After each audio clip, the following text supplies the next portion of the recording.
Welcome to the party.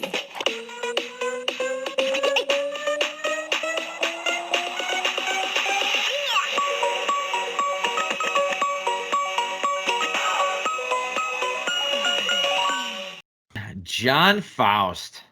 What is Wow. up? How are Look at you, that sir? guy. I Yeah. am spectacular. It's another beautiful day here in Southern Oregon. Yes. Welcome to the show. Thank you for being on the show. Thanks for having me, gents. No problem. No problem. I have a lot of questions to ask you, but I'm going to start back to basically where did you exactly grow up in Wisconsin? I was born in Elkhorn near Lake Geneva. No shit. I didn't know Yeah. that. Yeah. I lived there for the first 13 years of my life. Then my dad got transferred to Prairie du Chien, Wisconsin, which was Okay. an intense culture shock because living kind of in the middle of a triangle between Madison, Milwaukee, and Chicago, you saw a lot of culture. Yeah. Prairie du Chien, people had Southern accents, and I was like, where are we? It's insane. Like, what's going on? How did we get rednecks all of a sudden? Yeah, it was good for me probably, but it was a very big culture shock. And as soon as I could get back to the eastern side of Wisconsin, I went right back to Whitewater. So it was about 5 years in Prairie du Chien, and then right back to just real close to where I was. So yeah. So that's actually where we know each other is from Whitewater. We are all Whitewater grads. But what I thought was really interesting is you took a really unique path to where you're at now. You live in Oregon. Yes, I do. So walk us through that. How did you go from University of Wisconsin Whitewater, majored in theater, right? Yeah, I did. Okay. Theater. I double majored in theater and communications. So I did sort of the TV video route. After graduation, I worked a bunch of video gigs. Found out, hey, I don't like that. I was not a fan of. So college didn't prepare you much for your job, is what you're saying. It did, but being the go-getter 20-nothing-year-old that I was at the time, I wanted more. And it was just a lot of the things I had to do were so boring and tedious, and I was going crazy. I saw a therapist after I had left a job, and I was just like, I don't understand why I'm so depressed. And they're like, you're in the wrong field. Like we eventually got there. Like you need to be around people more. I was doing editing gigs and just being alone for 8 to 10 hours a day in some corner. In a dark room with a lot of humming. Yeah, it just wasn't me. I just couldn't. So then I started doing some little theater gigs, and I started working at Starbucks for the health insurance and just for that steady paycheck. Turns out I was really good in customer service. With the theater degree would do that for you. Kept getting promoted. Eventually, I was going back and forth from doing barista gigs to waiting tables. Right before I moved to Oregon, I was doing a dining room captain at a fancy steakhouse in Madison. I got to roll out bananas Foster flambe, preparing that table side, lighting things on fire for people. Sure. It was fantastic. Making Caesar salads table side. But eventually that got old too, and I was like, I can wait tables in Oregon.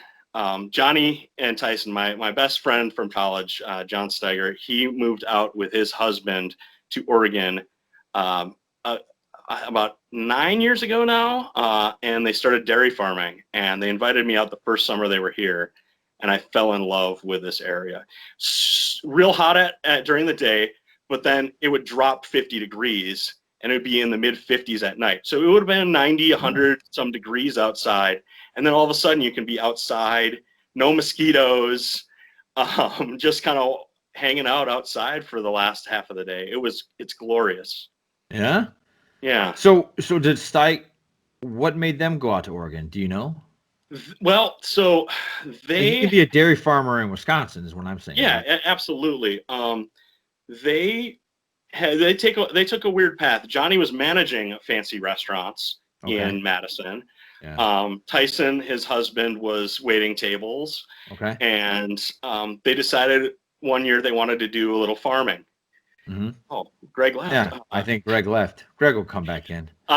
They started doing a little farming on the side, and then they left to go do an internship, and they came out to Oregon. Then they came back to Wisconsin, started doing a little more farming.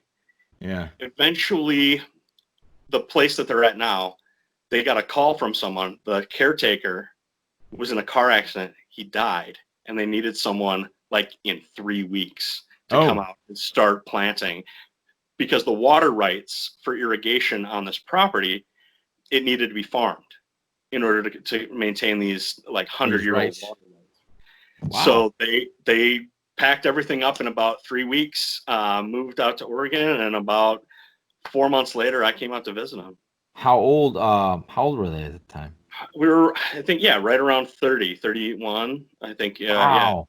Yeah. Wow, okay, not bad. I mean, that's scary, but did they know anything about farming? Yeah, I mean, Johnny grew up on a dairy farm. Oh, I didn't know that. Okay. Yeah. So he had some sort of an understanding of what was going on. His husband, Tyson, has a degree from UW-Madison in sustainable agriculture. So what is sustainable agriculture? What does that mean? It's, organics, not using up the soil, keeping living soils, making sure. I see. Okay. So keeping it sustainable, that you could continue to grow on these, it wasn't just sort of the slash and burn and move on to the next, or these, like 4 or 5 year crop rotations so that the soil could recover. It's trying to keep it, sustainable. Yeah. Okay. So you come to visit, fall in love with it. And I kept coming back year after year, longer and longer. Yeah. And eventually I was like, let's just do this. I talked to my family and they were like, you know what? You're in your mid-30s. If you don't do it now, you're never going to leave. Correct. And that was kind of my thought too. I was like, let's do something different. Maybe midlife crisis. Maybe I only live to 70. And that's my midlife crisis. That kind of was, moving to Oregon. Sort of my midlife crisis. Yeah, I think that's it's probably what you needed, was some sort of a little jump start, because sometimes you become so stagnant. And I know that when you're in the service industry, every day can feel like one long day that never stops. And you become in this routine, and that can kill you more than anything. It really was. I mean, you would get done with work at about midnight, 1 o'clock. You would go to a bar and close that out because you needed to decompress a little bit from the night.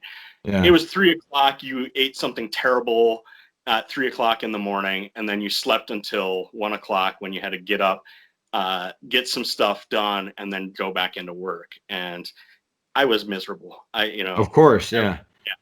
I was. Yeah. I served tables for a little bit because my whole plan was to go out to California and be an actor. And I was serving tables, and I thought this is horrible. And then I was a bar back, then I was a bartender. And again, it's one long night. And it's cool when you're 18, 19, 20, 21. Around 24, you start going, is this it? Is this my life? Is this? So you get out to Oregon, and what's your first job? Like, how do you? So this is a great story. So I move out to Oregon, and Johnny's nephew, and so Johnny's number 8 of 10 children. Okay. His nephew is just 10 years younger than we are. Like, all right. And so he's out here too.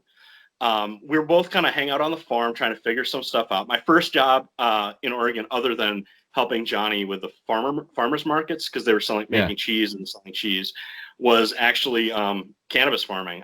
There's a little farm down the road. We'd walk there, early in the morning. We would tend to the plants, and then eventually we harvested. And that was my first gig. Once that dried up, I didn't really know what I was going to do next. I was kind of working on that. I flew back home. Johnny's nephew and I had a place together. He decided to borrow my car on New Year's Eve and run it into a tree. Who did? Johnny? Johnny's nephew. Oh, wow. Yeah. He took the spare set of keys that I had and was driving it while I was in Wisconsin. I was watching a Packer game, and it was halftime. I get a phone call that my job, my roommate, and my car were all done because I didn't have a vehicle in Southern Oregon. So no. Really? Yeah. So I came back not really knowing what I was going to do. I answered a ad on Craigslist for this dispensary, was able to get there on the bus until I saved up enough money for a used car. Wow. Yeah. Well, what I mean by wow is you could have taken that so many different ways. You get that news and you're thinking, you know what? All right, if everything's gone there, why would I go back? Right? It seems like you built something really small and then in one moment it was gone. And that's real easy nowadays to just go, well, I tried, but no, man, you went back to it. So anyway, you get the dispensary. So now you are working at a marijuana dispensary. Yeah. Right. Yeah, I started there part-time, and after a year I was an assistant manager. So yeah. Very cool. So what's it like working at a dispensary? Is it like anything else? It kind of is. It's still a retail gig. Okay. All right. It's also a little more challenging because there's so many state regulations. So you are selling cannabis and you're running a retail operation, but you're also having to track every single gram of cannabis. Really? And there's a tracking number associated with every batch of these products. And you've got to make sure that everything, you hand out the warning slip every time you're what doing warning slip? What warning slip? So the state requires us to warn people that this could harm your children. It can make children very sick. Pregnant women and breastfeeding mothers shouldn't use cannabis. Makes sense. There's all these sort of things. We're on camera 24/7. Yeah. That can be pulled, so we have to be on our game. What do you think? How long have you been a manager at a cannabis shop? 2 years, and I worked there the year before. So I've been at about 3 years. A little over 3 years now. Yeah. What do you feel like? Because I have some ideas, but what do you feel is the number one hurdle you have to still? Because I always felt like, I was a sucker for this. Like cannabis, I was always told was the gateway to cocaine, heroin, all the bad drugs. Like going down a really bad path if you start right here. So I stayed as far away as I could possibly stay, not realizing that alcohol could lead you down to those paths as well, right? So I don't want to say there was a lot of, I will say there still is a ton of bad press about cannabis. And what are some of the hurdles that you yourself have realized versus like a customer that comes in, or if you're talking to a grandparent and you think it could help them? Go ahead. Like, what are some issues that you've run into? The culture here in Southern Oregon has always been really pro cannabis. So here the hurdles aren't there, but we still do get grandparents and folks who are nervous about it. I don't want to be hot. And I'd say, well, do you like alcohol? Have you ever taken opiates? Have you ever, it's going to, there are some things that are going to change in your head, but it's not really the same experience as getting, too drunk, getting too high. Yeah. I've experienced that where it was physically like, I couldn't stand up. I felt like I was spinning and it was uncomfortable, but I knew it was going to end. Yeah. I started using cannabis in college. Okay. So for me, the hurdles weren't necessarily there because for me personally, I had experienced both. Wait a minute, you got high in college, John? I know. Believe it or not. Jesus. Oh, I don't know if I can talk to you anymore, sir. I know. Yeah. Hey, Greg, thanks for joining us again. Yeah. Hi, guys. How's it going? Check your microphone, please. Yep, still having a couple issues here. We'll see if I can get it to click back to normal. Well, we are right now, to catch you up, Greg, we are talking about he is a manager at a cannabis shop, and so he's telling us kind of the hurdles he's had to deal with in terms of explaining how cannabis isn't really as bad as people say it is. Mm-hmm. So go ahead, John. Go ahead. Sure. With new patients, we always say low and slow. Take one toke, put it down. Have a quarter of that gummy.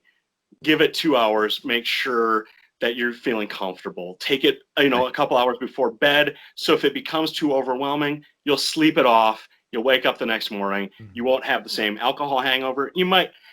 I've never had any cannabis product that a strong cup of coffee in the morning didn't, any of that sort of haziness in the morning, it didn't fix. So, for a lot of folks, they don't want to be on the opioids. They don't want to be on alcohol anymore. So they come to us, and it's our job to try and, quell those fears. Mm-hmm. It's not habit forming.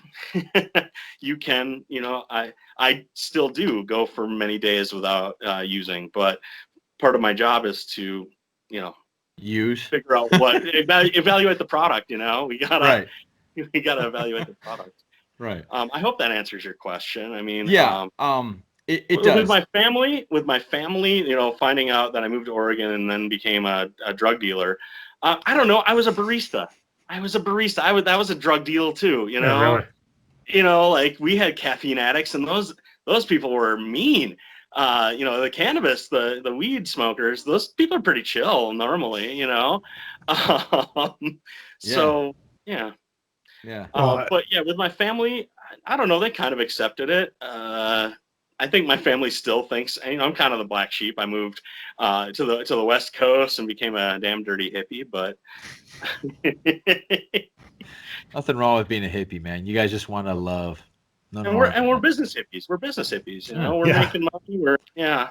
Well, and you're making money hand over fist. I mean, the cash crop aspect of that blew up. It's better in some of these newer states. Oregon grows a lot of cannabis, so we've got this sort of, our price is lowest in the world. Actually, the cheapest cannabis you can find is in Oregon. $3 a gram right now. You can get really.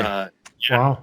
So, John, could I buy some and you ship it to me in a legal state? I can't. So there are still, because of the federal prohibition, because it's still scheduled as it is, we can't even let people, if they say, we're going to take this to California, we got to say, you do realize that is illegal. Like that is a legal responsibility we have as, employees. So even if California is legal, it can't cross state lines. No. Huh. Yeah. I mean, do people do it all the time? I'm sure they do. Well, they did before too. If you got caught, you could be charged with federal drug trafficking. No kidding. Wow. In both states that are legal. Interstate transmission of cannabis products. That's crazy. That's crazy. It almost doesn't make sense. It doesn't make any sense, and that's why it's. You can go to jail for that. That doesn't make sense at all. We can't take credit cards. We could go to jail because that's wire fraud. Oh my God! Can you take debit cards? We can't take debit cards. So no kind of plastic. It's all cash transaction. And there are some shady ways around it, and we've seen dispensaries get shut down because they were doing that. So we just don't accept it. It's a cash only business. Do you have an ATM in your shop or something? Do you have an ATM? I bet they do. They probably have 4. We just have we're a pretty small little community down here. Most of them are actually the cannabis shops that I've gone into. They're pretty small. I went into one. The only one I went into that was huge was in Colorado. Go figure. It was huge, but every other one I've gone into, because Illinois is now legal, so I've gone and I've checked out some places. They're very small. It's very well structured and organized. I think they give you this iPad. I don't know if this is how you do it, John. They give you this iPad. You pick out what you want while you're waiting in line. And as you're in line, then they eventually call you. You walk in there, they hand it to you, and that's it. Which kind of sucks because I like to look around a little bit and go, okay, what's that? What does that do? I would like to have a consultation, if you will. We kind of do that. We do a team sport sort of. We've got the counters laid out. The edibles are here. Your herb is here. We've got some pre-rolled joints here. We've got the dabs. We've got the vape cartridges. We've got your tinctures, your topicals, your concentrated cannabis oils or Rick Simpson oils, if you've heard that term. I have not. What's a Rick Simpson oil? It's basically they've refined and just taken the resin out. So it's rather than like the resin you scrape out of a marijuana bowl, this is nicely processed resin, and it's basically edible. So it's just sort of the sap in a syringe, highly concentrated. We're talking like in a 1 gram syringe, about 700 milligrams of THC. And what's the recommended dose is 5 milligrams. So do you feel it instantly then? No, edible cannabis is processed by your liver, and then it's transmitted so it can take up to 2 to 3 hours depending on your metabolism. But even that shot you're talking about. Yeah, that might last you 3 days because it takes your body that long to metabolize all that cannabis, all those cannabinoids. But it's really, they're very much for medical purposes. Folks who are fighting cancer, AIDS, that type of stuff. The other thing I like to do with it is, rather than making cannabis butter, I'll just take how much I want, do the math, and then just mix that into the batter or the butter, rather than having a crock pot for 2 days or, however you want to make your butter. It's just quick and easy. Someone already did all that stuff for me. I know what it is. It's in good quality. Boom. We make some homemade edibles that way. So we were talking before the podcast started, and you told me you recommend a 2-to-1 ratio of CBD and THC. It works for me. One of the big things with cannabis is, there's a girl about half my size. I'm a big dude. I'm not ashamed of that. There's a girl about half my size. She can do about 200 milligrams of THC, and that's what she needs to feel it like edibly. I'm about 30. I'm about 30 milligrams of THC. Wow. Okay. It's so personal. It's such a personal thing with your genetics and your metabolism, and that it's very difficult for us to recommend. This is the perfect dose for you. For me, a 2 parts CBD to 1 part THC blend is great for microdosing during the day or sleeping at night, because that CBD has such a calming, anxiety reducing, and inflammation reducing property. And then that THC helps with the mood boost, but it also does all those other things, reduces inflammation, anxiety, and all those wonderful things. So it's almost like a exponential rather than just a sort of stacking on top of each other. I really love those differences between people. It has nothing to do. I mean, with alcohol, people always figure like body size, body weight has more to do with it for tolerance level. Is that not the case with THC or with the pot in general? It can be a little bit, but I've met people who naturally just have an extraordinary tolerance. We had an employee who he could, I could outsmoke him, but as far as edibles, he could do an entire syringe, like 700 milligrams, and he would be like, "Yeah, I kind of feel it." Some people on 2 milligrams of THC, that's like a half of a gummy. Yeah. They freak out. It's too much. So it really, the different sensitivities in our cannabinoid system are really a big factor. Yeah. Think So, John, I was thinking about doing this. I've quit beer, just because I think I developed a small allergy to the wheat in the beer, something like that. I just started feeling like I could have one beer and feel like crap the next day. And I just thought this isn't going to work for me. And it's my stepmom. She said, maybe you're allergic to the wheat. Try to like not drink beer for a while, see how you feel. And she's right. I feel great. I feel much better. I'm a huge fan of whiskey. I love my my margaritas. So, but I'm thinking of basically, since now that it's legal in Illinois, to just forget drinking for a while and just try to have cannabis and see how I feel moving forward. Are you kind of on that path? Do you drink a lot anymore? Do you not? Have you noticed a change in your like body, or do you feel better? Do you feel energized? In college I drank a lot, and I No. never got any good at it. I really like. I don't think anybody gets good at it, John. Yeah, I've met people in Wisconsin yes, good at drinking. Yes, they do. Yeah, I was never very good at it. I remember one I don't remember one St. Patrick's Day where I punched someone in the face. I'm not a violent person. I'm a pretty sweet guy. Yeah. Whiskey and we don't get along.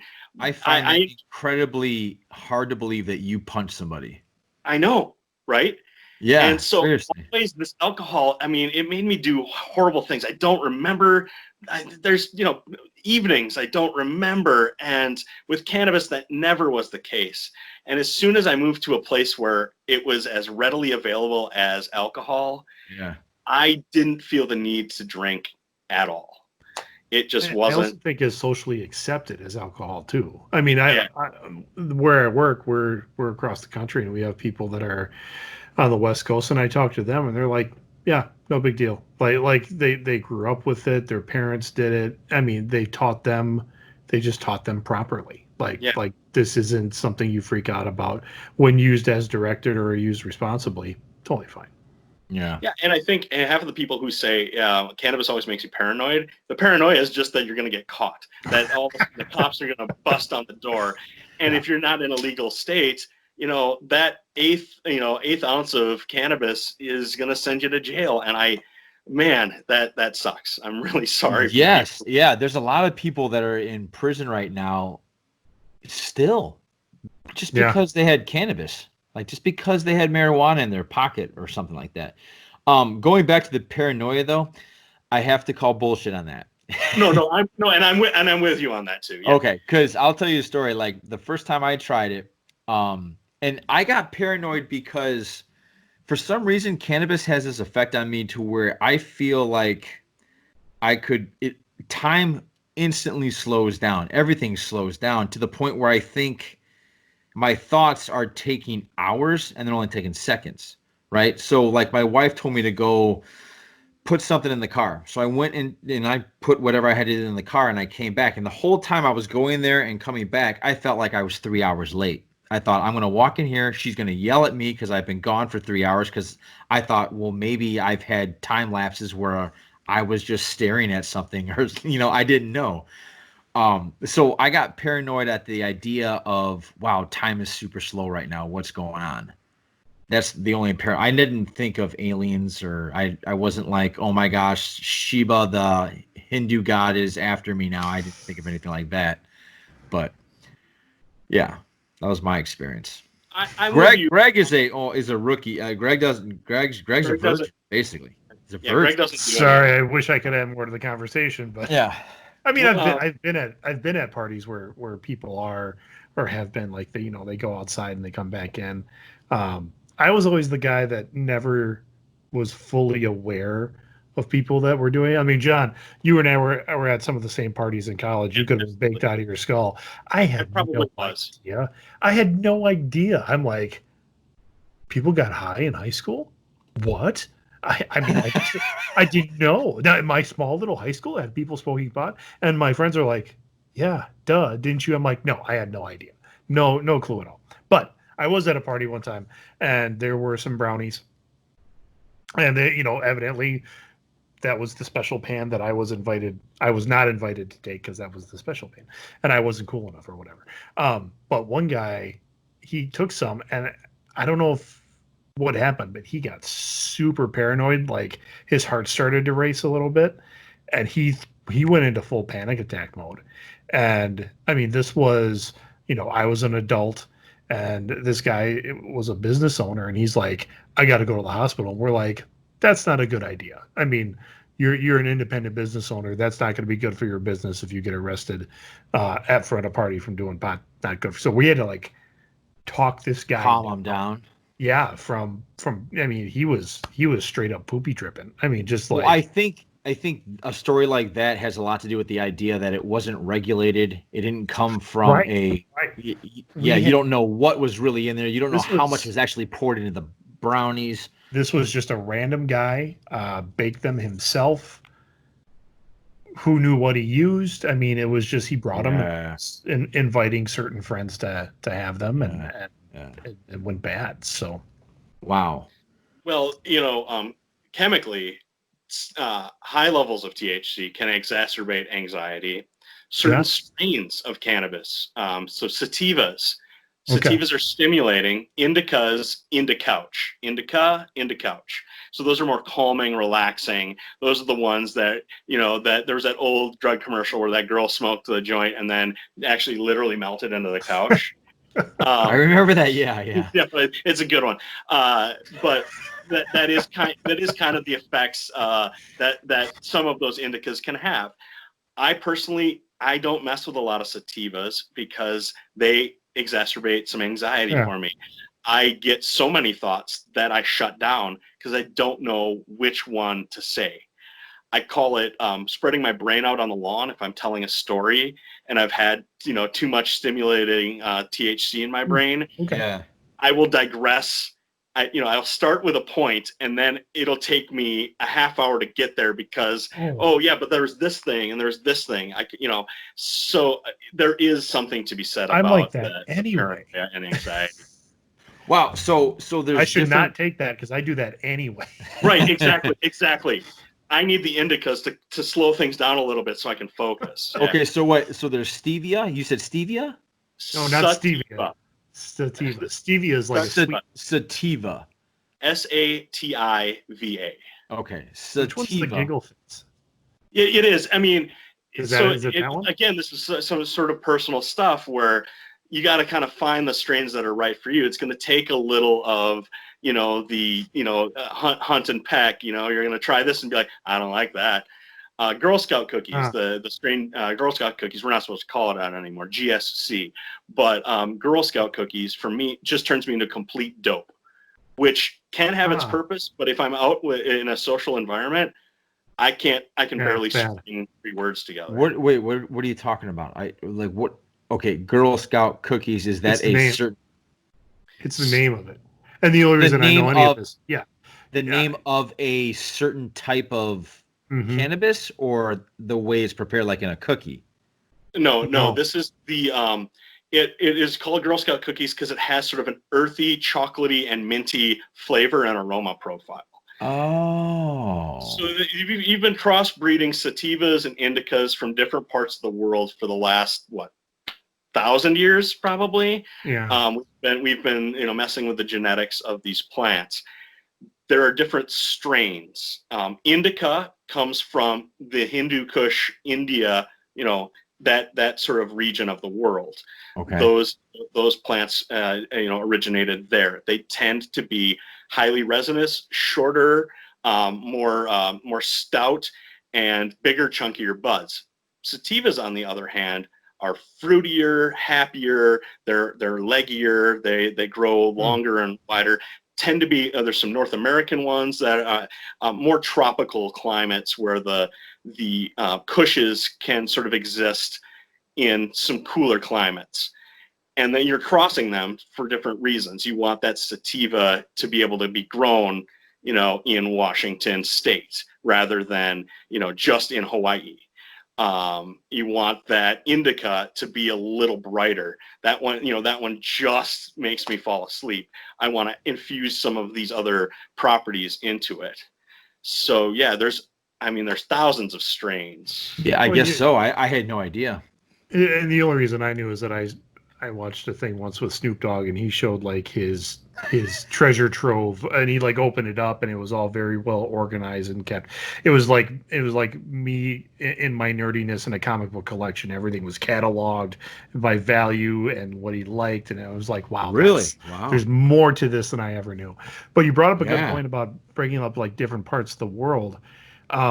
what is the overall opinion from a world perspective Oh, good one. of marijuana? I mean, because at the United States, it's been in prohibition for quite a while, and I just saw a video on this from a guy that has a show called Adam Explains Everything, and he's going into like the Nixon administration and how they wanted to criminalize marijuana and blame the hippies, and then heroin and blame the blacks, and that was how they wanted to keep those two groups under control. But from a world perspective, what is the overall view of marijuana? I don't even know. I mean, the prohibition is nearly worldwide. It's becoming better and better all the time. I think, I mean, any of these things, you know, in parts of the world, alcohol is demonized much the same way as cannabis is.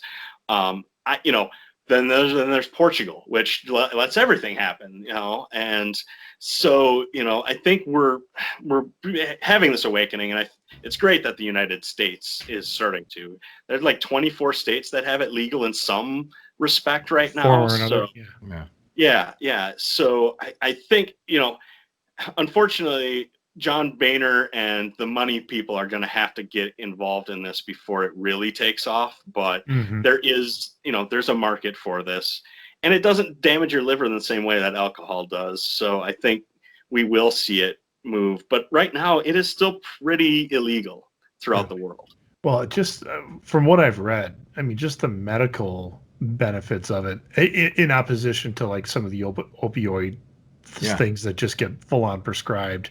The number one prescription in the world, or in the United States right now, is antidepressants. And it, you know, marijuana has been proven. And when you're talking about certain strains and things like that, I mean, invest in that research to create it. I mean, make it so it doesn't give you a high or whatever it is that you're afraid of, but get those benefits from it so that maybe we can take people off of, you know, these chemical antidepressants. But that's fighting big pharma. I mean, that's a different animal altogether. You're not just talking about legalization. You're cutting into billion-dollar industries. Agriculture and big pharma. So Monsanto and Bayer, you know. Yeah. Wow. Yeah, I think the world needs a little more pot out there. I think we're all going a little crazy, and I think we just need to chill and realize that we're starting a fire we don't need to really start. Well, when I was deemed essential as an employee, you know, cannabis, cannabis dispensaries were deemed essential in Oregon. Well, because for medical reasons, right? Medical reasons, but I can't imagine some of these folks that that are out in the world, you know, not on a little cannabis. Has your alcohol intake risen because of all of this? Sure. Yeah. I can't even imagine getting through this without some cannabis in my world. Yeah. So what are some of the bad things that smoking cannabis or having cannabis could do? Are there, like, all the stuff that we were talked about or that we were told as kids that throws off your coordination? You know, I remember this commercial clear as day. This girl's talking about smoking pot, and she's talking about how, you know, people say that if you smoke pot, she's throwing this ball up in the air and she's catching it, and she keeps saying like how they say it's going to throw off your coordination, and then she misses the catch. And that's how they end the commercial. And my first thought was, oh my God, I'm not going to be able to catch a football if I smoke pot. Oh my God. Right? Is there any truth to that? Or was that just a whole bunch of, what's that term, Greg, where you're trying to...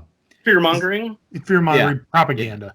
Propaganda. Thank you. I was thinking about propaganda. And I kind of to piggyback on that. I mean, I've got, I have two teenagers and a tween. And the conversation has totally changed from when I was a kid, which was the, you know, this is your brain on drugs, the Nancy Reagan war on drugs, all that stuff, you know, the Just Say No campaign, to now, you know, almost half the states have it legalized in some way, shape, or form. It is all over the media. The internet has made the research totally available to where my 15-year-old's like, Dad, you know it's not that bad, right? Like you can read that alcohol has caused way more deaths than pot ever has. And you go, yep. And she's just a couple of years away of saying, if my friends and I go to Illinois or California or Oregon and we're in those states, what do I do? And I'm like, if you're of age, I mean, what do you want me to do? The one that sticks with me now, and I'm sorry I'm dragging this question out, but No, go ahead, please. Is the idea that I know I was a professional educator for many years, and then I know that brain development can go up until the age of like 25, 26. I don't know, does that still have an impact on total brain development for like even a recreational user? It's tough. It's a tough question to answer because of the prohibition. We haven't had really great studies on this. Sure. So I can tell you what my personal feelings are on it, but you're not as far as like the actual official stuff, I think the jury's still out. Okay. I don't know if vaping, and I continue to do that. I don't know if that's not going to just destroy my lungs in a couple of years. It's still such a young thing. Mm-hmm. I still think it's better than getting blasted, getting drunk, so drunk. I mean, I remember times in college where I was out of control. Mm-hmm. I've never been out of control on cannabis. I would recommend her waiting until at least 21, 22 years old to try it, because there is that brain development, and it probably does change some pathways. Maybe that's for the better. We don't know, but yeah, smoking, I'm sure it's not great for your lungs. You're burning things, Right. Yeah. I'm more of a dry herb vaporizer type guy where you'll grind up some herb, put it in this little device, turn it on, it heats it up, and you vaporize the cannabis oils in there into a like sort of a steam, if you will, a vapor, rather than lighting it on fire. Mm-hmm. Yeah. So I'm sure that the literal act of smoking is probably not good for you. But I mean, some tincture, some inedible now and then. Right. Yeah. I don't know. I don't know. I hope that answers the question. I don't really know what to tell. I'm sorry. Go ahead, Greg. Well, I was just saying because I've tried smoking before, and smoking tobacco, I should say. Right. Right. But I smoke cigars now, like in the summertime, like around a campfire, glass of whiskey. Weren't you a pipe guy for a while, Greg? I have a pipe. I have like an old Gandalf kind of pipe that I picked up at the Renaissance Fair, and I do like smoking that every once in a while. But none of that I inhale. I mean, and every once in a while you do get a little something. I don't like that feeling of having something in my lungs. I mean, and maybe it's just because I'm not a smoker and never have been, but just that feeling, that tightness, like something's in there. I do not enjoy that at all. You don't get that from the vape pen, though, do you? You can, and it depends on the quality of the oil. Some of them are distilled to their almost purest form, and then there's concentrated terpenes, they call it. So that's the flavor and aroma compounds of cannabis, that they concentrate those, and then they put a little bit of that into this distilled THC solution. It really messes with my sinuses. I get a little sneezy with it. But some of the other products, the more the less modified, the less sort of chemically stripped down products, I find are pretty gentle. But I've been smoking cannabis products for 20 years, almost 20 years now. So and I've never been a smoker of cigarettes or anything. Right. And I started smoking cannabis before I ever had my first cigarette. And once I had that first cigarette after smoking, taking a couple hits off someone's pipe, I was like, why would anyone do this? That cannabis made me feel way better than the cigarette did. Yeah, I can see that for sure. Yeah, it was really gross. It made my lungs hurt the whole next day. I was like, oh, this is no good. Yeah. I don't know how people get into that, but they still do. I mean, and as far as the mental, almost 20 years smoking, I will school you at Trivial Pursuit. You know, give me a couple hits, and I unlock parts of my brain. Oh yeah, so you feel like that. You feel that it opens up your brain a little bit more. You're a little more like, does it almost, how do I put it? Like, does it, it's like WD-40 on your brain, some of the rusty parts?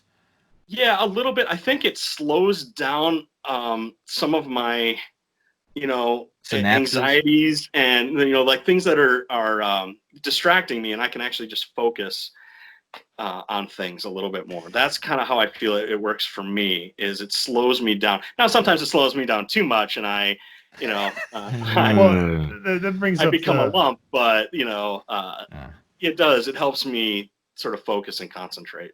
That does bring up kind of the old media depiction, which became kind of like my parents, what my parents think is the model of a pot smoker, is that burnout, that Scully from Fast Times at Ridgemont High. Yeah, exactly. Spicoli or Spicoli, that was his name. Or even just, I'm even trying to think of someone else, because he was Like still pretty lively. Like Jack Black. Yeah, like just, or even like when someone is so baked that they got that kind of that bleary, like, or like the Cheech and Chong kind of, yes, kind of like you're dumb. Dave's not home, man. Exactly. Yeah, Dave. What was Brad Pitt's part in True Romance? Remember that? Brad Pitt was just like, all right, man, it's fine. Yeah. Or even like the pot circle from that 70s show. Yes. Every once in a while where they're just like, oh, and their eyes are barely. That's what my parents, kind of their view of what a pot smoker is like all the time. And I'm like, no, maybe actively. And it sounds like, John, what you're saying, depending on what they're smoking, what your purpose is, that very well could be it. But I mean, as it's coming out more and more, and even I think some of my parents, some of their friends, where they're telling them like, yeah, I've been smoking pot a couple times a week for the past 60 years. And they're like, what? You? And they're like, yeah. I mean, just kind of that. I mean, they didn't know, because the media said, if you're a pot smoker, you're wasted. You are, you're someone who had potential, and then you smoke some pot, and now you can't get or hold a job. Right. Right. I remember my mom telling me about a guy who, I don't know if he was their valedictorian or whoever, whatever, but became a pot smoker. Or she's like, yeah, he smoked a lot of pot and became a garbage man. Now today, I'm thinking, one, if he like totally burned out his brain, he was probably doing a little bit more than pot. And two, do you know how much a garbage man makes and the benefits they get? Are you kidding me? Yes. He may have made the best decision of any of them. Exactly. Yes. Another thought I have in that vein is, lots of different people smoke pot. Some of them are idiots. Some of them, are very intelligent people. It doesn't necessarily mean, and the ones that we see and are out there about it sometimes are the more burnouty types, where, like you said, your parents' friends, a couple times a week for the last 60 years they've been using it. They were discreet about it. They had all the responsibilities taken care of, and then they, wound down just like a glass of wine, or, just like that. So there's such a wide variety of people in the world. Some of them are going to be burnouts, and those are the ones you might hear stories about more than the doctor who, that's a good point, after, John. A full week of 12-hour shifts, gets real baked, falls asleep, gets up the next day, and gets his shit done. Yeah, absolutely. Yeah. Greg, you remember we were at a dinner party and two of my friends found out that I was starting to have marijuana, and they freaked out. You were legally. Yeah, I was legally doing, and they freaked out, and they started calling me. What are you doing? Yeah. They were really. They were going up, and I'm like in the back corner going, guys, it's totally illegal, and he's totally fine. Yeah, it's like you said, John. I can count the number of times I have lost control under the influence of marijuana. It's been this many times. Alcohol, I mean, You don't even remember how many yeah, times. I think I have a little bit of a legend in Whitewater because of that stuff. Well, unfortunately, I've never drank so much that I've blacked out, so I remember all of the time that I have Yeah, lost but you control. beat based yourself up over that stuff. a little bit. I mean, because no one wants to be an asshole. I mean, especially a drunk asshole. Yeah. Yeah. So, John, you haven't fought anybody or punched anybody smoking marijuana, huh? No, no. Except for that one guy It that really took my does. money. It really does calm me down a little bit. You kind of, you don't need to get so pissed off about, minuscule slights, and sometimes on alcohol, that's where you're at. Yeah. A lot of it's what you bring to the experience too. You're right. You're absolutely where right is your about head that. at? What are you doing? I don't like to smoke sativas alone because my thoughts start to race, and then I'm up until 4 a.m. researching the mating habits of the wombat, the Australian wombat. Like, why am I doing this? It's 4 a.m. I have to be up in 2 hours to get my life together. But did you know? But did you know? Yeah, Yeah. they have a bony plate on their butt.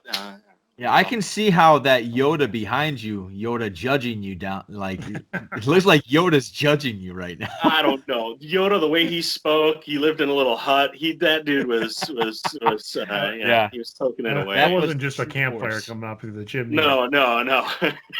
Whoa. Gotta keep himself sane. So Yeah, let's shift gears a little. Absolutely. Since John brought up Yoda and whatnot, what did you think of the latest trilogy? I wish they had planned it out. Yeah. Okay. It was a little fly by the seat of your pants. I mean, I understand what they did with JJ coming in. They wanted to bring the fans back after that disastrous prequel trilogy that was so divisive. They wanted to sort of get back to what people what the fans wanted in Star Wars.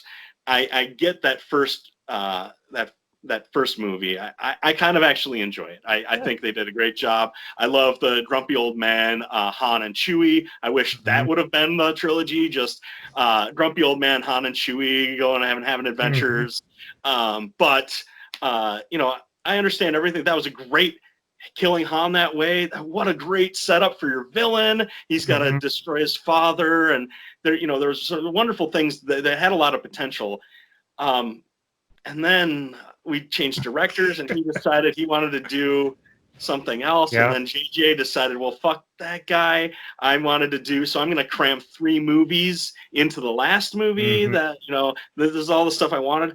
When I saw The Rise of Skywalker, I was like, holy shit, I don't even know what just happened. No. I don't know if I enjoyed that. He definitely didn't earn that kiss. What the hell, JJ? Like, it was all kind of half-assed. It was totally half-assed. Yeah. There is a script out there. Shoot me an email. Have you seen it? I don't even know if I care anymore. I got the Clone Wars. I got the Mandalorian. Clone Wars is cool. Yeah. Yeah. You might be interested in Solo. What do you think of Solo? I didn't care for Solo. No, I thought it was fantastic. I liked it. I butt up against that with a lot of people. I just didn't. It wasn't my thing. This wasn't your thing. But do you like heist movies? Do you like that kind of movie? The buddy I wish heist it had been I wish it had been a better heist movie. I would have liked to have seen Solo directed by Guy Ritchie. Yeah. That would have been excellent. What I found with Solo is I didn't know what was going on half the time. And I wanted to be rooting for them to, this is the plan. And here's all the problems that they're encountering. And then the plan's not going the way we thought it was. Instead, it was like, I'm figuring out the plan as it's happening. I wanted to be rooting for them more, I guess. I did hear that one of the first scripts for that film was more of a comedy. And then they had to switch directions because Disney was like, no, we can't have a Star Wars comedy. That's not what this is. And so another problem with changing directors halfway through production, it felt uneven. And I don't know, I'm probably one of those fans that if it's not the original trilogy, I'm like, And I'm sorry about that, but I'm Well, not sorry. I take even from the prequels, there are moments in each film that I can certainly enjoy, and I will watch a movie. I will watch the whole movie just to get to those moments. Sure. To me, they're what I call laundry folding movies, where you can Yes. just put it on in the background while you're doing housework or whatever, and you enjoy it at that level. I after I read the ditched script for Rise of Skywalker, I was like, oh, this would have been a much better film. Like that would have been cool. So I was a little disappointed that that didn't get made. I'm holding out hope for the Old Republic movie that we hear is happening, but we'll see. You know what? Am I going to go see it in the movie theater? Yeah, yes, I So- will. Yep. It doesn't matter. They're going to get my ticket money anyway. Doesn't matter where I like it or You not. got me, Star Wars. You got me in 1980, the year I was born. Yeah, absolutely. You got me. Nope. You're not going to do it? No. I've seen 3 movies and I've walked out going, I've seen 6 movies. Sorry. I've seen 6 movies. And I think 2 of them I was really wanted them to do well, that I convinced myself they were good and they weren't.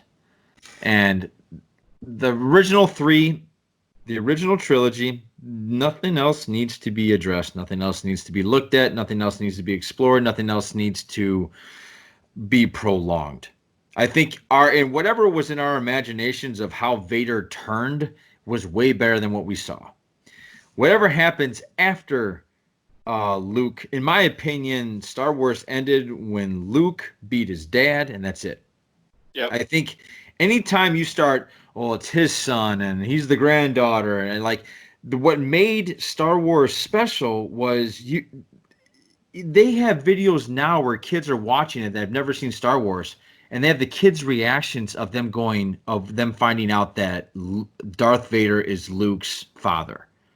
Like, you can't do that again. Like, that part got everybody. What? That can't be true. How did that happen? No, that means He's got to be lying.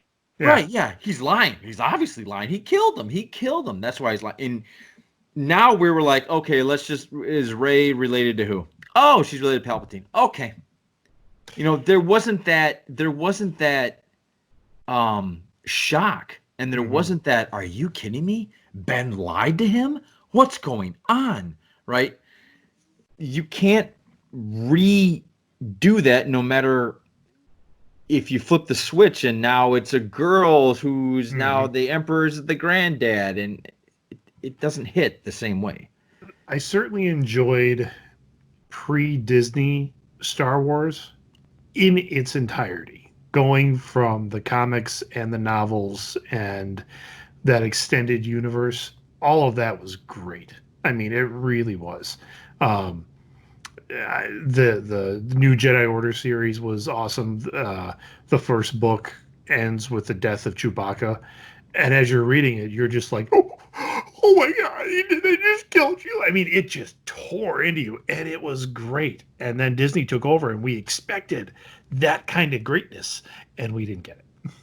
So, do you think it's because of your age now? Probably. Well, who are you asking, me or John? Well, all of us. Anybody out there listening? It's like Indiana Jones. I'm in love with those 3 movies, and I don't know if I grew up, like, you know what I'm saying? Like, it's part of your childhood. It's part of your imagination.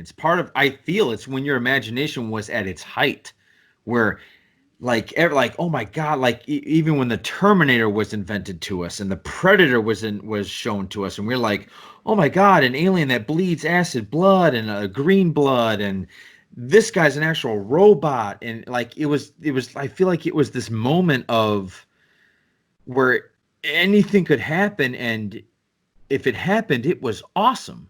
And that's where Star Wars and Back to the Future and the Terminator and Predator. Was that because we were kids and everything was just magical at that time? Hey, maybe. I mean, how many of us used a jump rope as a bullwhip, or the wrapping paper tube as lightsabers? And yeah, I think it's a good point, John. Part of those things, and now everything is digital. I grew up in the country in Wisconsin. I had 3 channels, sometimes 4 that came up on our antenna. Now you've got thousands of options. You don't need an imagination. You know, we had this one movie, you know, these 1 or 2 movies that, you know, they were perfect. They were adventure movies, and we went out into the woods or into our neighborhoods and played, you know, pretended to do these things. And now you've got this phone that will anything way better than your imagination could possibly be is at your fingertips nonstop. I think at this point it's pretty hard to please everyone in the same way that we used to. Go ahead, Greg. Sounds like you're contemplating. I am, because I agree with you guys on the use of technology and watching, especially my kids, just deep into their phones or things like that. I'm still a video gamer, so I get pretty deep into certain video games as well.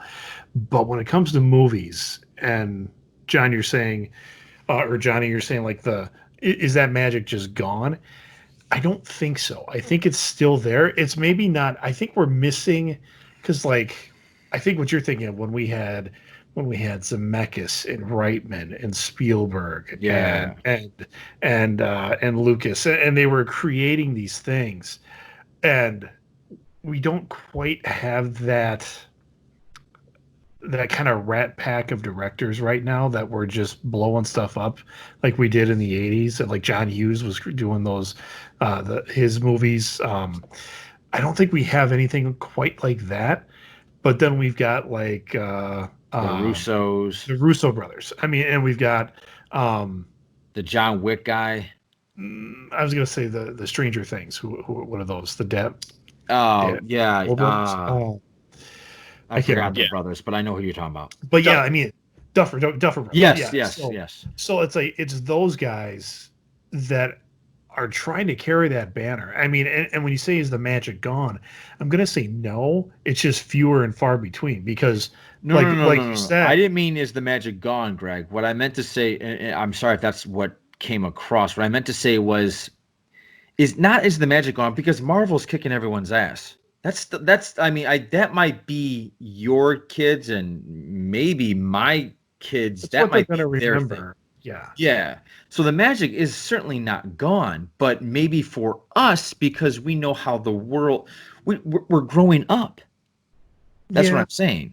But I still look at the Marvel films and in some part the DC films and the DC TV series. I mean, those are established universes. Their source material is so rich going back to like the 50s and 60s, and even for DC before that. They got a lot that they can pull from. What I'm talking about is like you brought up John Wick.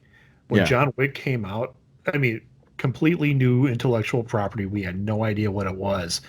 And then we watched it. And I remember sitting, I was sitting in the movie theater, and I'm like, okay, it's Keanu Reeves. I like Keanu Reeves. It's an action movie. It looks like this could be cool.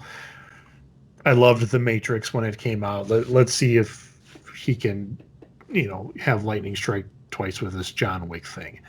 And before we did see him do a little bit of action, and you're like, oh, well, that was cool. Maybe that was the best as it's going to get. And in the conversation with the Russian mobster, where John Leguizamo calls him and says that he stole a car. You heard you struck my son. He's like, yeah, but he stole John Wick's car. And the Russian mobster just goes, oh, and hangs up the phone. You're like, oh, there's a whole history here. There's like a universe that just blew up in your head. You're like, John Wick has this entire background that I so need to know about now. And we're starting to get that. So that's what I mean, like that okay, I that get new you. universe, like that magic that's being created. John Wick, Stranger Things certainly have that. There's a couple other ones that are trying to bust through a little bit here and there. I just got excited because I saw on Netflix the second season of The Order has come out. It's not near the quality of or near the production quality of a Stranger Things, but it's intriguing. I mean, Jesus, Greg, I thought I was the only one that liked that show.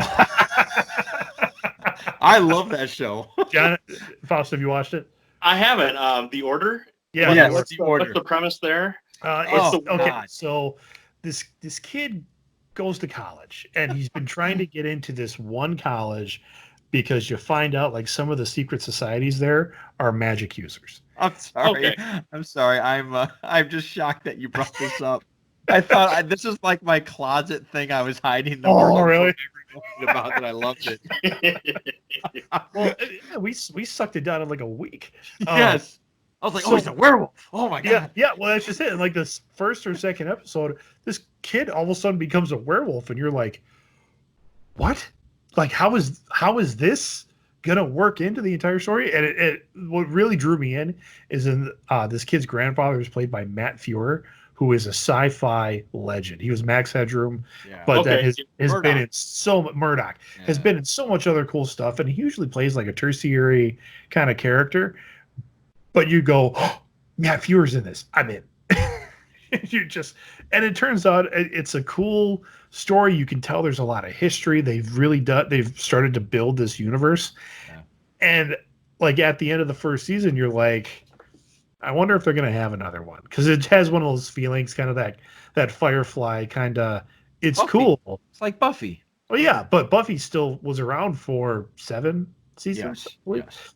But Firefly lasted 1, and you're like, this could be a Firefly. I mean, it could be one of those where you're like, they're not going to make any more, but they did. So I'm kind of excited about it. Yeah. But like, okay, so like Lock and Key. So like Lock and Key has another series that came out of nowhere based on a comic that has a lot of potential to become like a big thing. So I don't know. I don't think there's I think there's magic out there still to be had, and there's just more out there. Yeah. Yeah, I guess. Well, no, I'm not trying to say there's no magic out there. But I know what you're saying. I think you're right. I think maybe we're getting beat over the head with. I think this is the 4th version of the Terminator that they've tried to. Yeah. We need to cut the remakes. There's Yeah, gonna just be like 8 more avatars or something like Yes, that. yeah. Still have 4 And And I avatars. didn't care for the first one that much. Yeah, So, and I thought to myself, like, that I heard that they're rebooting Back to the Future, and you're like, it's not gonna be the same. It doesn't matter who it is. We need more original. Yeah. Yes, absolutely. I think Disney will get back on track. I think they have John Favreau. They're getting rid of that. I hope and so. Kathleen Kennedy. Favreau and Dave Filoni. Dave Filoni That's it. was the Dave showrunner. Filoni. Oh, Yeah. He's got the right ideas. So Mm. I'm really excited to see what. Hopefully they'll take the keys from Kathleen Kennedy and give them to Filoni here. I've heard she's gone. I've heard she's in charge of one property, and that's it. I don't know. Really? She's a big player in Hollywood. We were watching Twister last night, and Oh. Kathleen Kennedy, a big time producer of it. Really? She's done a ton of stuff. Yeah. Dude, that you want to talk on an underrated '90s movie? Twister was it. That was a great movie. 96, I believe. 96. Wow. Yeah, we had an absolute blast. Philip Seymour Hoffman. Oh yeah. Yeah. Food. I loved him in that film. Yeah. That movie it really stood up until the last like 15 minutes. Yeah, when they're like in the middle of a F5, like hanging onto a well, and you're like, yeah, I don't know about that one. I don't know, that's where they jumped the shark. It was right there. Nope, I bought it. Bill Paxton can do that. Well, it ruined me for Philip Seymour Hoffman, because any other film I saw him in, like I'm watching Capote, and I'm like, nah, I want to see the other guy. I want to see him play that Hawaiian shirt wearing just dude. You know where Philip Seymour Hoffman like ruined it for me was Boogie Nights. Nice. Yep. I thought that's the Boogie Night guy. He's not a bad guy in Mission Impossible. Come on. Him in that tank top holding a boom mic. Yeah, kissing Mark Wahlberg. Oh, sorry. Yeah. You know, So- yeah, that ruined it for me. There's just some roles you can't get away from. Yeah. Yeah. what was I going to say to John? I forgot what I was going to say. Cool. Yeah. I think we're good. Yeah. Yeah. Running out of things to talk about. All Yeah. right. Well, we're not actually running out of things to talk about. We could go back to pot, but I think we potted the hell out of that conversation, Yeah, which was good. Thank you for that, John. I didn't want to turn it it's into what I do all day at work. Yeah, I didn't want to do that. But yeah, cool. Actually, I have a question for you. Defunding the police. What do you think about that? Mm. I think it's a really good idea. Really? Yes. Here's why. Because for me, defunding the police isn't necessarily taking money away from police departments, but giving money to the people who we really could use on the streets. Some social workers, some mental health professionals. Does every homeless person, do we need to call the police officers, or should they be more focused on some bigger problems, some different problems? I really like the idea of having, some different type of police force, a different sort of. So you're looking at more of like a restructuring, not so much. Yeah. Not like a let's get rid of law enforcement, but more saying let's use some of that funding for people that are helpful in a different way. Like exactly. not just law. Like you still have the peacekeepers there. Absolutely. And the law We're still going to need people. Police officers. Right. We are still, to handle folks who are violent. But some of the violence comes from mental health or drug addiction. I mean, we're doing some of those things in Southern Oregon anyway. We have a lot. It's very nice here all year round. We have a very large population of indigent or homeless folk. Right. And we spend more money on some of the other services of, we don't have every incident with a homeless person, guns drawn, right. ready. Yeah. So I do like this idea of, we're not going to get rid of police forces entirely, but let's make them more serving and protecting than showing up with. Okay, so I get where you're coming from now. Okay, I can see that point. Greg, did you get the podcast I sent you?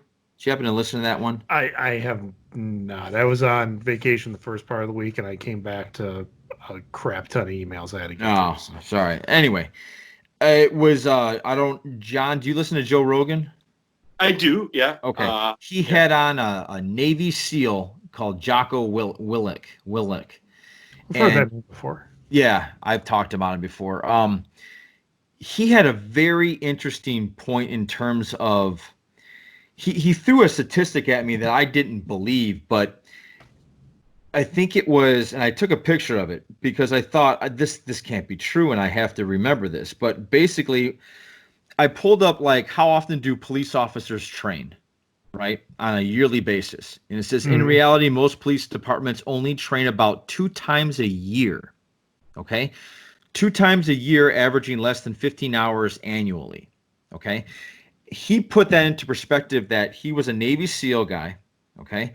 And he said now I might mess this up, but you'll understand the ratio.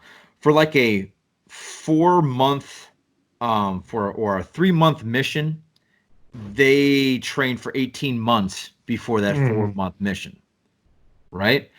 So what he was saying is we don't need to defund the police. What we need to do is put more money into it to teach them how to de-escalate situations, to teach them about situations, to teach them about to go over every scenario that could possibly happen in a moment, so that these people it becomes second nature in how to de-escalate something. They talked about a 2 buddy cop system where, Greg, let's say you're one of the police officers and John's giving you a hard time and you're starting to get emotional about it, where my job would be then to walk in there and go, Greg, I got this. Why don't you just go check in, check out? Yeah. Why don't I just go handle this?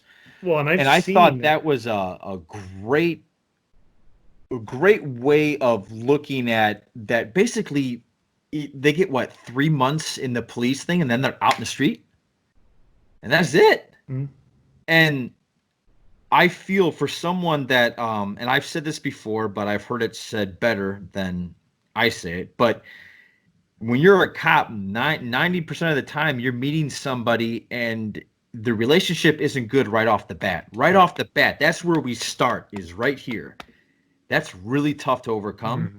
And if they need more training and they need more, I think they need more training. And I think talking to somebody, working on the situation, learning how to de-escalate something, you know, I think that would be a much better way to go. And I don't want to hear about the government saying, or I don't want to hear about anybody yelling at me, well, where are you going to get the funding? Somehow Trump found funding. He found $4 trillion to throw at us when we were all quarantined.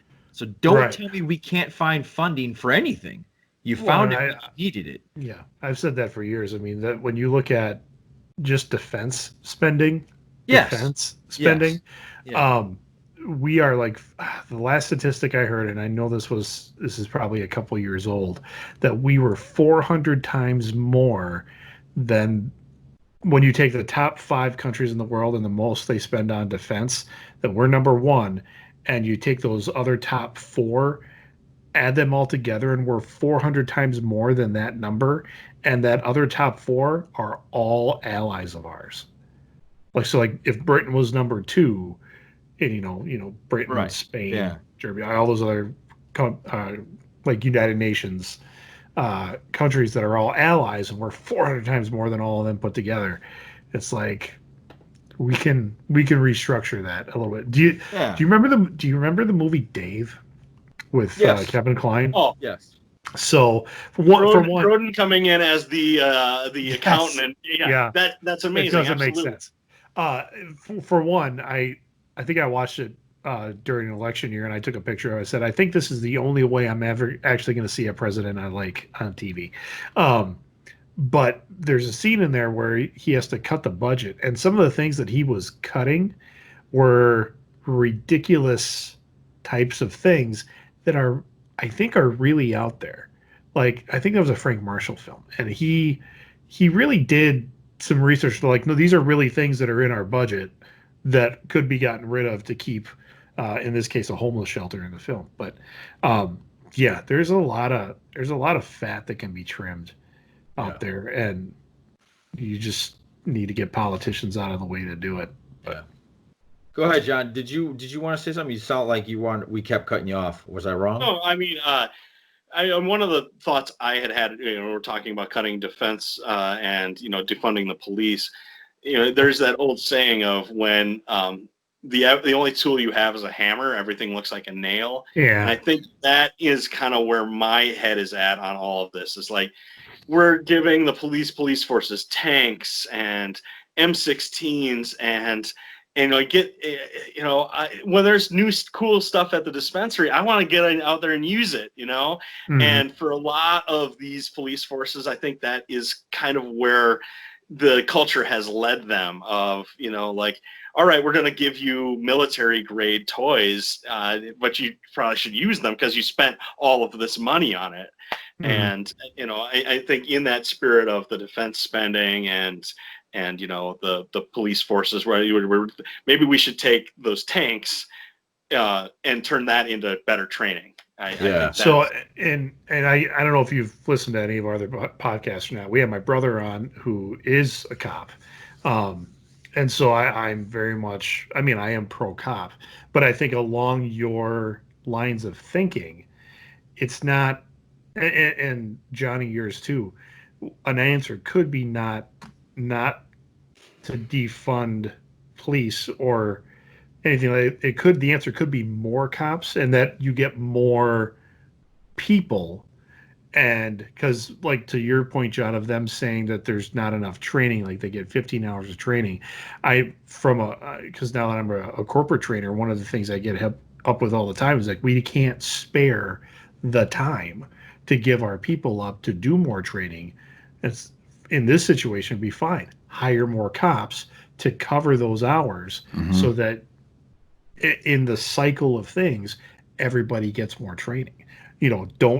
Don't buy a tank or whatever that is. Exactly. Yeah. Hire 3 more cops into your department to help cover the shifts so that it's not 15 hours a year. It could be 30 hours a year, or it could be even more than that, depending on how you work it. So, Right. And I think not only that, when you have these extensive training things and you start going through these better training, like the only thing that we should be taking from the military is how they're making. I don't know if you guys have run in or read any books or even met any Navy SEALs or any of those special op people. They're as cool as can be. mm-hmm. The last thing they want to do is pick up their arms and do anything with it, but they will. The only thing we should be pulling from the military is not the weapons, but the tactics and how they train. Mm-hmm. And I think what will happen is you'll start weeding out those asshole cops that got through by, and I'm just going off of 21 Jump Street, by copying somebody else's exam and then getting into the fray and just wanting to get their gun off or just beat somebody up because they can get away with it. You would weed those people out with all this more training, right? Well, I think definitely that you could use better psychological profiling, getting into more of the psychology of why someone is taking that job.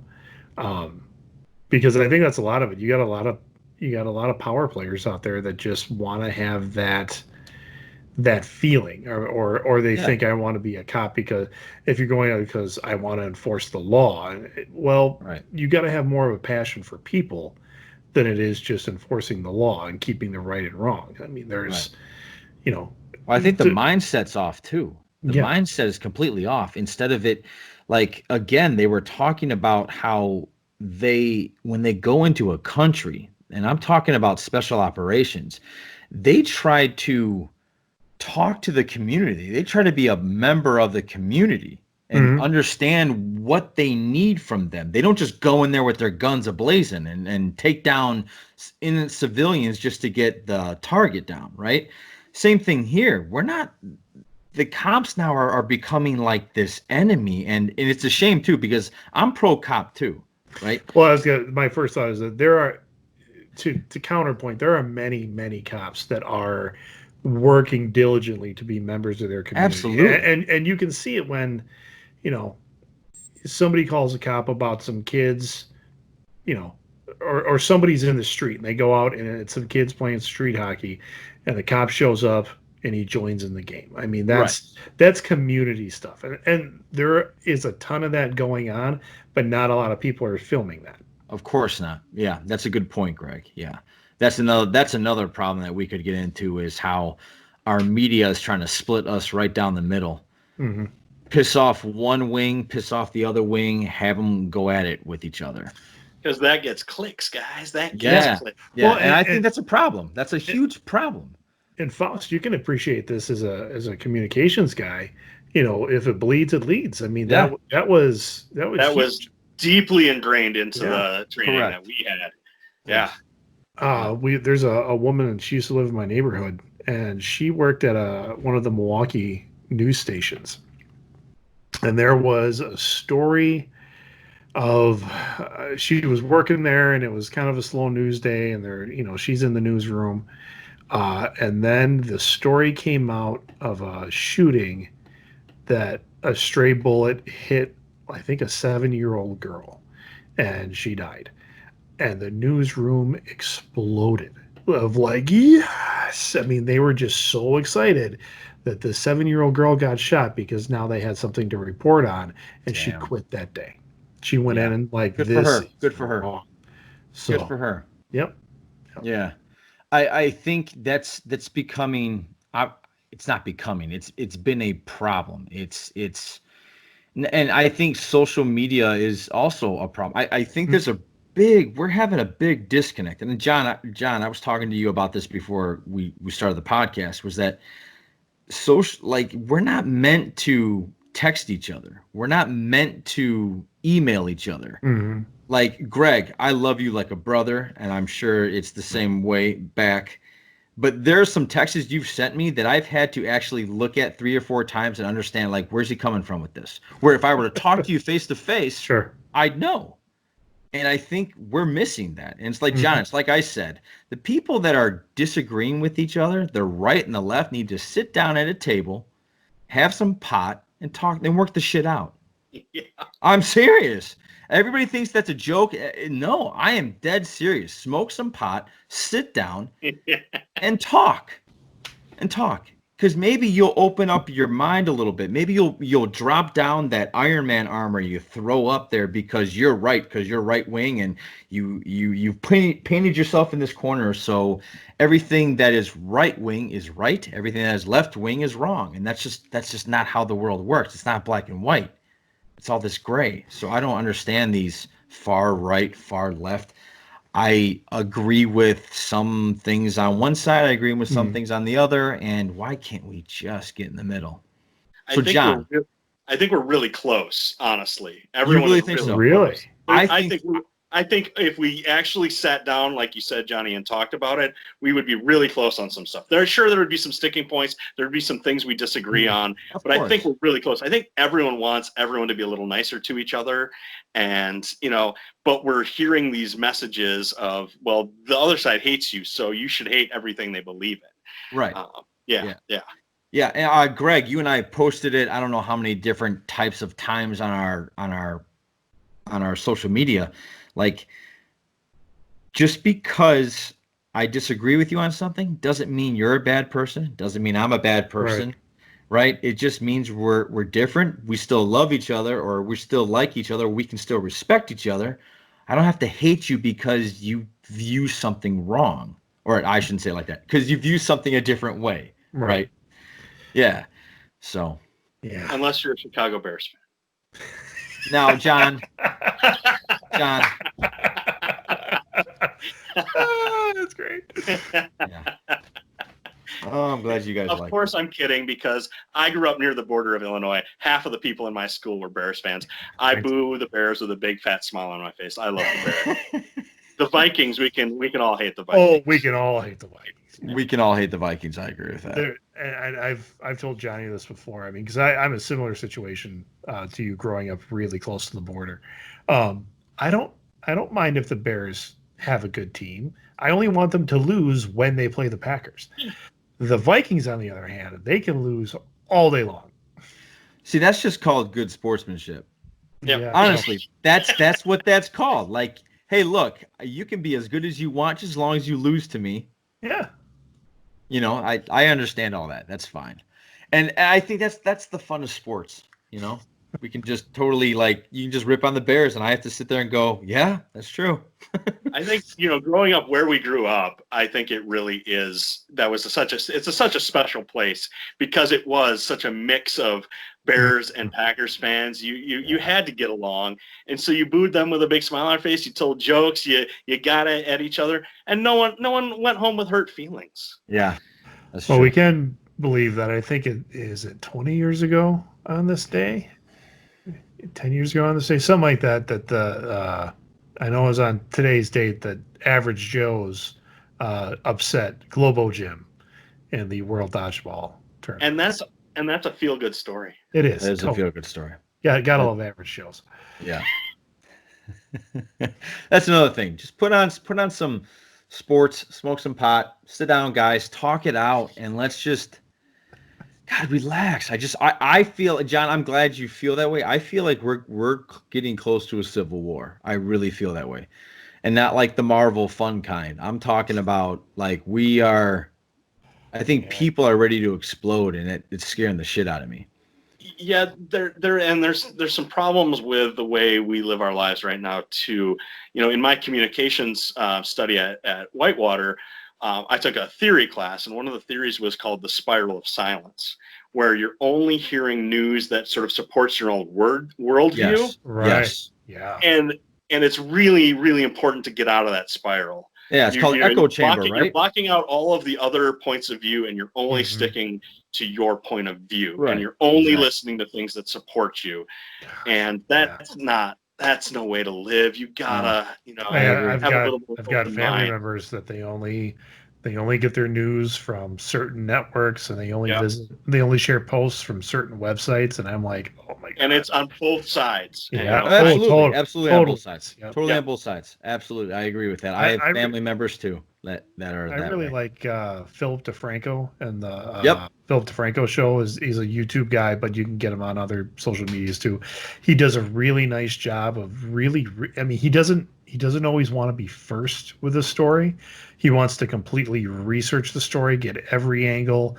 If it's a video clip that everybody's showing, he wants the full video clip and not just the edited version.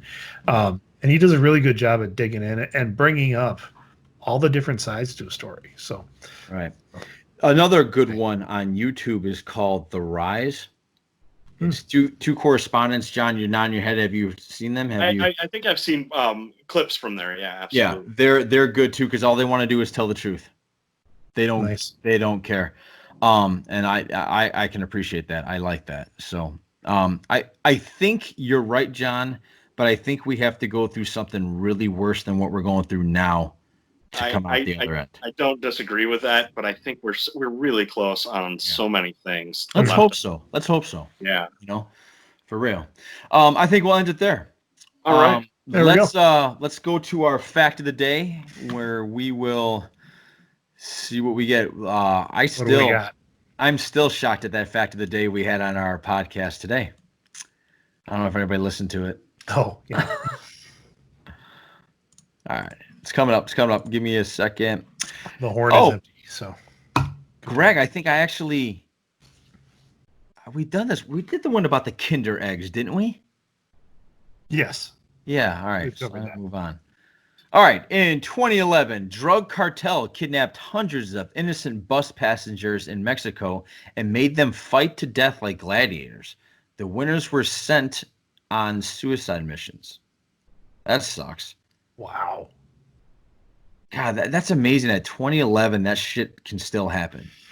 When we talk about a depoliced state, my fear is Mexico. Yeah. Because what's going on in Seattle right now? Well, and that's when people are talking about getting rid of police forces or things like that. That the organized crime in our nation is just probably like, yes, please do that. Because how bad they're going to shoot up to Minnesota? Yeah, I mean, it gives them an in to make that corruption normal. And then, Johnny, you brought this up. I think we're not that far away from the RoboCop-esque corporate police force. OCP coming in and saying like, okay, public policing didn't do it. Let's bring in a private police force, and then bring in robots. That gets really bad. I don't know if it would be quite Ed 2000 bad, but it would be. I mean, just the policies that could come through with that, or the corruption that can come through with that, is also not good. So, anyway. So, do you think the model is police academy, citizens on patrol? It could be. Bobcat Goldthwait. Well played, John. Well played. I want to see Hightower out there. Yeah. You get some of that. Those old ladies, and yeah, absolutely. But what's funny is the guys that are making it hard on us. Isn't it the guy that bought the Magnum? What was his name? He was the guy. That was Tackleberry. Tackleberry. That's the guy you got to watch out for. Oh, all those can't wait to get his gun off. All those movies are on HBO Max right now, and like all of them. And my kids are like, "What's Police Academy?" And I had to think back. I'm like, "Can I show my kids Police Academy?" Was that Academy 1? I mean, there's some questionable sexual stuff in that one. There's like some really fly the hooker in the podium, which I didn't understand the first time I saw. I didn't either. But right. I guarantee the internet exists now. Yeah. 16-year-old's gonna be going, what are we watching? Do you think that might be a big part of this, guys? Is the fact that we didn't have the internet. We had imaginations. If we wanted to talk to somebody, we called you, or we took a bike and went over to your house, right? We had a phone with a cord that was 17 Yeah, feet it long, so you tethered could you. make it to the You had couch. to be near the phone. No one could. You couldn't have a private conversation. Yeah. Yeah, your whole family listened in, overheard what you were saying. Man. Your brother's picking up the extension on the other line, exactly. covering the receiver so that he can. Mom, I'm still on the phone. Hang up the phone. Yeah. Yep. All right, Okay. John. Thank you so much for joining us. I had a great time talking. This was a blast. I absolutely I loved it. Appreciate it. I definitely want to have you on again just to shoot the shit, talk about some movies. Yeah. Whatever. Appreciate it, Greg. Sure. As always, thank you. And everybody that listens, thank you very much. We are out of here. Wait. Ireland? Wait. Did we hear who Ireland is yet? No, we have Ireland. John, Come we have on, one man. listener. Please. We have one listener in Ireland. And we just want them to contact us. Let us know. It doesn't have to be public. Just JohnnyandTheGreg@gmail.com. Email us. Just say hi. We want to know who you are. Or just say, I am from Ireland. That's it. Maybe. That's all we need to know. Please, All right. Ireland, please. All right, guys. Have a great rest of the day. Enjoy your weekend. You guys take care. Thank you very much. Thank you.